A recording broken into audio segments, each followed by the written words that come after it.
eu pensava assim, eu já li a Bíblia mais de 7 vezes de capa a capa, já estudei, tive a oportunidade de estudar fora também. Como que eu não via a questão do sábado? Como que eu não enxergava? E aí foi muito difícil, por causa do preconceito, e aí eu cheguei numa conclusão, bem, eu vou guardar o sábado, só que eu vou guardar aqui mesmo na minha igreja. Não preciso ser adventista para guardar o sábado. E comecei a tentar guardar o sábado ali, o Luiz me ajudando, me mostrando, me ensinando. Aí os livros eu já não queimava mais, comecei a ler, a devorar.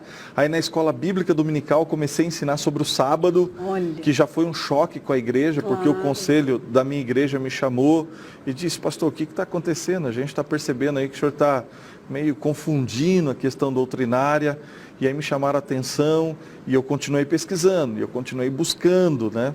E o Luiz fez 40 madrugadas, que é um projeto que a igreja tem, e nos 40 madrugadas ele pediu para Deus, Deus, não deixe o pastor William dormir enquanto não conhecer a verdade.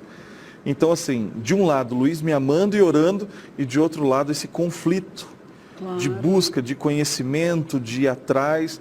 Quando eu trouxe um DVD do pastor Luiz Gonçalves, que depois eu o conheci, na Associação Paulista Central, aqui em Campinas, e ele me deu de presente. E eu levei e entreguei para cada membro da minha igreja, para cada família. E aí nós fomos num encontro em Avaré, um encontro da Igreja Adventista. E nesse encontro... Nós, quem você diz? Você? Eu e a minha liderança. Você e a sua liderança. Porque essa verdade eu não queria só para mim. Eu queria para todos. No momento que eu descobri que o sábado era o dia do Senhor e deveria ser guardado, é como eu disse, eu não pensava em ser adventista. Eu queria guardar a verdade bíblica com aquele povo que eu amava. Alguns eu havia batizado, feito casamento, apresentado filho. Então eu queria estar ali com eles e queria a salvação deles. Então não era simplesmente para mim. Como pastor deles, eu queria que eles também conhecessem. E aí depois que eu entreguei isso para cada um, que aí o conselho me chamou novamente e disse, pastor, desse jeito não dá. E eu tive que abrir a Bíblia com o conselho e dizer assim, está aqui, me mostra o que seja contrário. E aí eles disseram, não tem como mais. Aí eu percebi que seria impossível eu continuar sendo pastor da minha denominação e guardando o sábado lá. E aí eu tive que tomar a decisão. A minha esposa saiu chorando, porque a gente estava muito certo daquilo que a gente estava crendo. Era muito verdadeiro para nós, era muito belo, era muito lindo. Então não tinha como a gente se calar, não tinha como mais a gente fechar os olhos. Foram 2 anos e 3 meses buscando todas as objeções, lendo todos os livros contra e a favor. E nós chegamos a uma conclusão, o sábado é o dia do Senhor. E a segunda conclusão qual que foi? A igreja adventista é a igreja de Deus. Então você falar isso para suas ovelhas, para as pessoas que te amam, para minha mãe, para minha avó. Sim. Então isso foi o mais difícil. Então, mas Deus foi trabalhando conosco e quando nós tomamos essa decisão, as pessoas já viam o brilho nos nossos olhos. Então já não tinha mais como nos calar. A igreja já estava muito forte dentro de nós. E chegou o momento que eu falei para minha esposa, eu vou pregar sobre a guarda do sábado na minha igreja. Olha! E com certeza Deus vai prover para nós o que nós vamos precisar daqui para frente. E aí foi no dia 7 de dezembro de 2002 que eu preguei sobre a guarda do sábado dentro da igreja luterana. Gente! Com mais ou menos umas 600 pessoas presentes. E aquilo foi assim, eu preguei sobre Isaías 56, dos versos 1 a 7, onde diz que o sábado não foi dado somente para o povo judeu. O sábado foi dado para todos os povos, línguas, nações. E eu preguei sobre isso. E falei na igreja claramente, falei assim, eu disse, e a partir de hoje, nós, como família pastoral, nós vamos começar a guardar o sábado. Aquele sermão daquela noite foi assim uma decisão realmente de uma nova caminhada. Nós, naquela noite, sentimos que a gente estava tomando um outro rumo.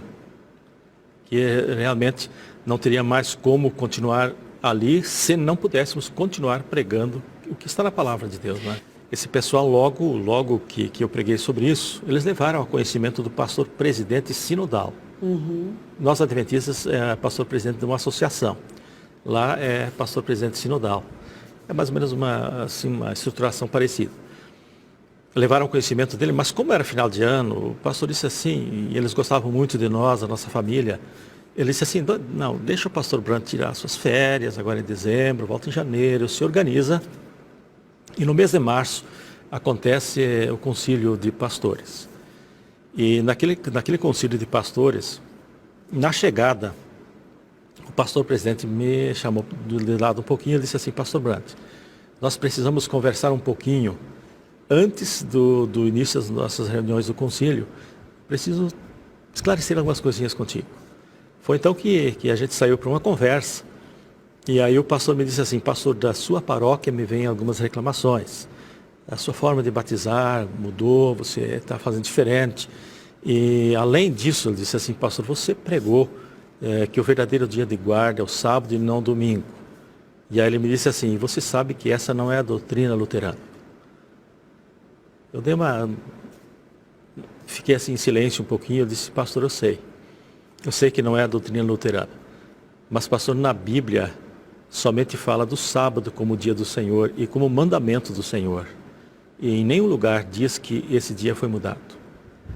Aí ele me disse assim, ele disse: tudo bem, nós estamos propondo para você que você se retrate, que você volte atrás. Nós gostamos de você, gostamos da família, e a gente gostaria que você se retratasse, voltasse atrás, que você voltasse para a sua igreja e que dissesse para a sua igreja que você estava equivocado. Olha Se só. você leu um livro e esse livro bagunçou a sua cabeça, mas que você vai deixar tudo isso de lado e vai continuar sendo o pastor que você sempre foi.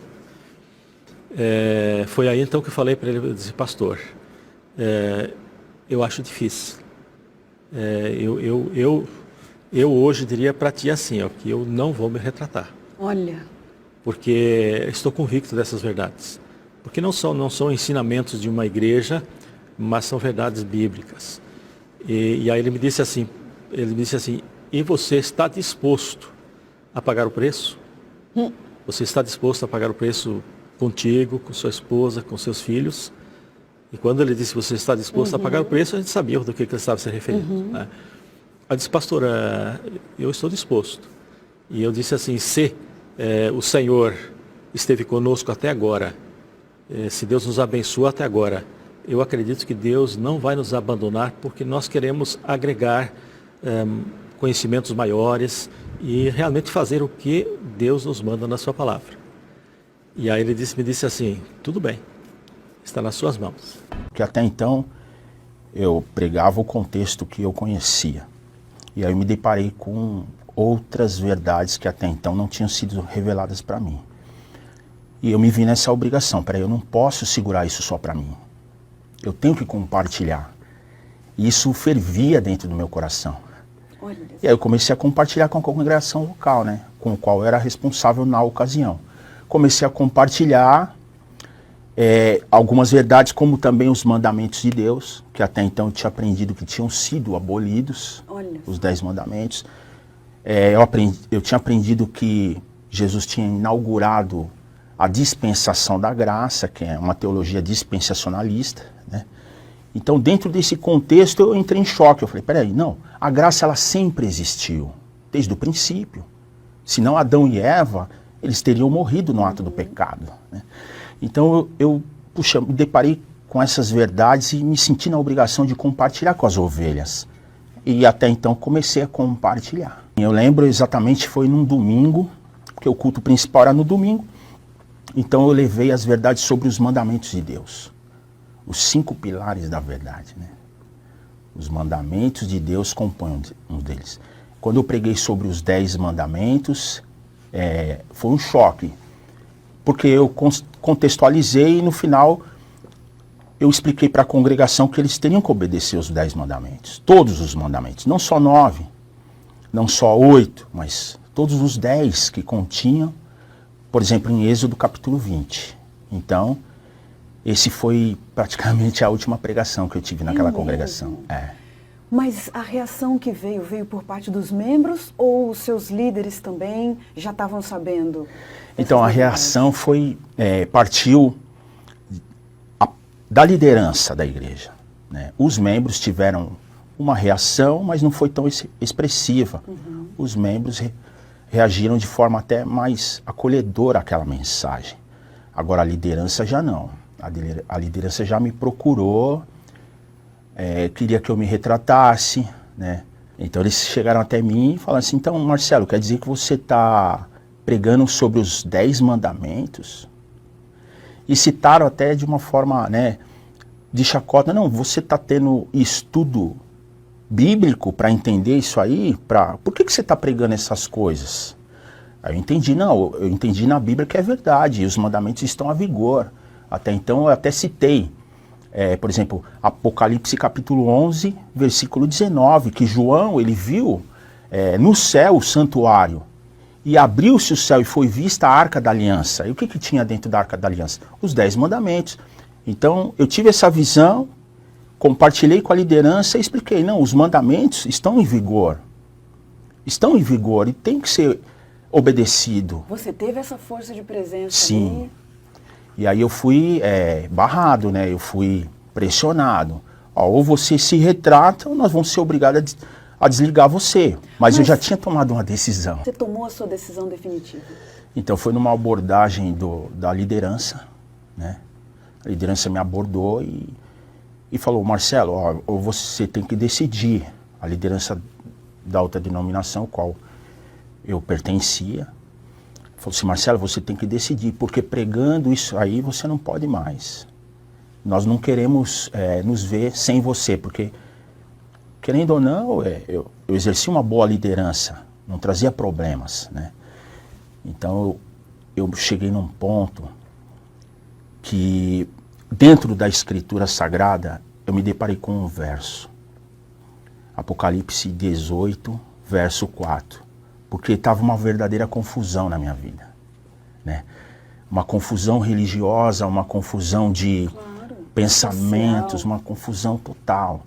E nesse versículo, Deus convida a sair daquela confusão, né? Deus, ele faz um convite para a humanidade, mas aquele convite foi pessoal para mim. Quando eu me deparei com esse verso, mesmo em choque com a liderança, eu decidi abraçar, então, todas as verdades que até então eu não conhecia. Eu decidi abraçar, né? Estava tendo conhecimento e abracei todas as verdades. Olha, abandonei tudo. Eu tenho que tomar uma decisão porque agora eu sei. Eu não posso me acovardar em pregar o Evangelho de Cristo na totalidade. Então, agora que sei, os membros da igreja que a mim foram dados para conduzir para os céus, precisam conhecer o Evangelho. Puxa, então, o que é que eu faço? Vou na Associação Pernambucana, vou nas casas publicadoras e compro revistas, compro livros e começo a distribuir com os membros da igreja para que eles conheçam. Estabeleço na igreja a escola bíblica, eu trago as revistas da escola sabatina para tratar do assunto. Olha. Estabeleço na igreja a semana, as semanas que a igreja adventista aplicava, eu também aplicava na igreja.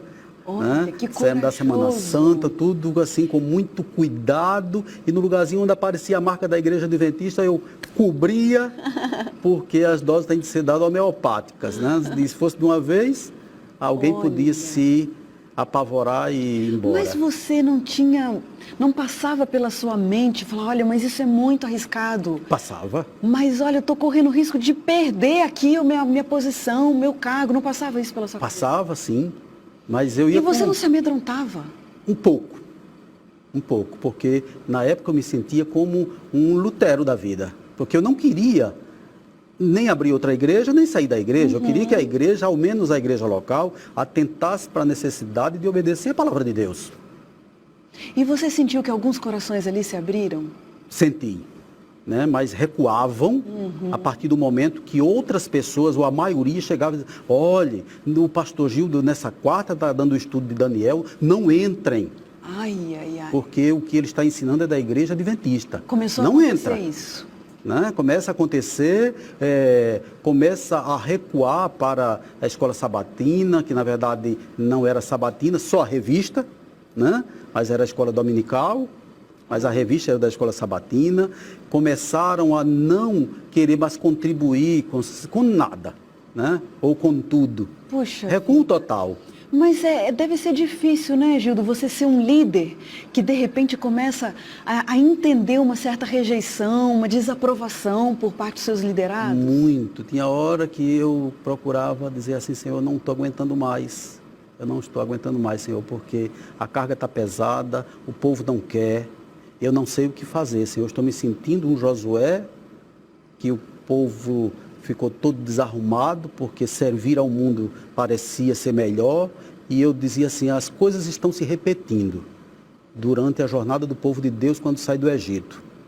E eu não tenho mais forças para prosseguir, Senhor. Puxa vida. Passamos quase que uns 6 a 7 meses nos preparando para isto, porque eu não podia abandonar a igreja de qualquer jeito, né? Mandando uma carta dizendo, gente, eu fui. Não, eu precisava dizer à igreja para onde eu estava indo e por quê. Então, oramos, eu e minha esposa oramos, e um determinado dia minha esposa teve um insight, disse, filho, eu já tenho a forma para a gente avisar para a igreja. Porque até então ninguém sabia que eu ia sair. Muitos, inclusive, me aconselhavam, pastor, vai embora, pastor, o senhor está sofrendo muito. Não fique aqui. Foi um período difícil. Um período difícil. Não fique aqui tentando morrer ou puxar a igreja. Vá para a igreja adventista. Me convidaram para a regional para perguntar por que é que eu estava adotando na igreja a revista da igreja adventista. E aí eu fui prático com eles, disse porque nós não temos uma revista de qualidade, porque a revista da Igreja Adventista, eu entendo que é uma revista que tem qualidade, e eu como educador, eu podia aplicar ou trabalhar com o jornal do dia, sem que as pessoas fossem para outro caminho. E assim eu fiz. Então, dia 4 de dezembro, ele estava lá para celebrar a ceia, celebrou a ceia, já havia ido na igreja outras vezes para me colocar em disciplina por conta das pregações, porque tinha algumas palavras na igreja que eu não podia falar mais. Eu não podia falar mais sexta-feira, porque já ficavam todos atentos e ele já vai falar do sábado. Eu não podia falar do domingo, ele vai voltar para o sábado. Né? Eu não podia falar sobre santuário, eu não podia falar sobre nada que a igreja adventista, à luz da Bíblia, prega para esclarecimento e preparar o povo para chegar nos céus. Você foi ficando numa situação difícil. Muito difícil. Foram me cercando. Pouco a pouco foram me cercando. Alguns de uma forma diretas, outras de uma forma indireta, mas foram me cercando. Desde alguns membros da igreja a alguns pastores na igreja, né?